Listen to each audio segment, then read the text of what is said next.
أعوذ بالله من الشيطان الرجيم. يا أيها الرسل كلوا من الطيبات واعملوا صالحا إني بما تعملون عليم. وإن هذه أمتكم أمة واحدة وأنا ربكم فاتقون. فتقطعوا أمرهم بينهم زبرا كل حزب بما لديهم فرحون. فذرهم في غمرتهم حتى حين. أيحسبون أن ما نمدهم به من مال وبنين نسارع لهم في الخيرات بل لا يشعرون. إن الذين هم من خشية ربهم مشفقون والذين هم بآيات ربهم يؤمنون والذين هم بربهم لا يشركون. والذين يؤتون ما آتوا وقلوبهم وجنة أنهم إلى ربهم راجعون. والذين يؤتون ما آتوا وقلوبهم وجنة أنهم إلى ربهم راجعون. أولئك يسارعون في الخيرات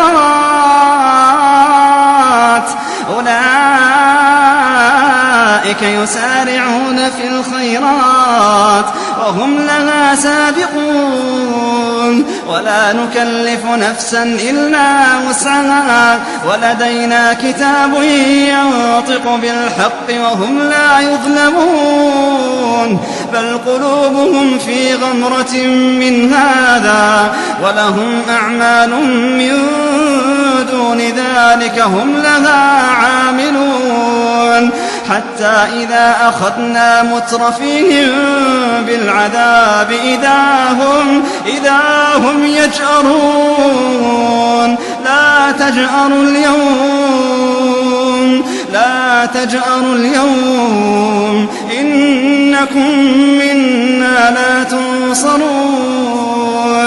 قد كانت آياتي تتلى عليكم فكنتم على أعقابكم تنكصون مستكبرين به سامرا تهجرون. أفلم يدبروا القول أم جاءهم ما لم يأت آباءهم الأولين أم لم يعرفوا رسولهم فهم له منكرون. أم يقولون به جنة بل جاءهم بالحق وأكثرهم للحق كارهون. ولو اتبع الحق أهواءهم لفسدت السماوات والأرض ومن فيهن بل أتيناهم بذكرهم فهم عن ذكرهم معرضون. أم تسألهم خرجا فخراج ربك خير وهو خير الرازقين. قدمت لكم هذه التلاوة من موقع tvquran.com.